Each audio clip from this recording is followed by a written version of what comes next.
how to turn off Face ID for Apple Pay. Hey there, in today's video, I'm going to show you how to turn off Face ID for Apple Pay and Wallet on your iPhone.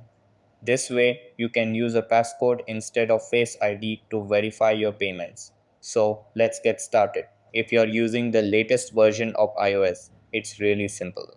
First, go to Settings on your iPhone. Then scroll down to Face ID and Passcode and tap on it. You'll need to enter your passcode here, so go ahead and do that. Once you've entered your passcode, you'll see a section at the top labeled Use Face ID for. Here, you can choose which services to use Face ID with. To turn off Face ID for Apple Pay and Wallet, simply toggle the switch off.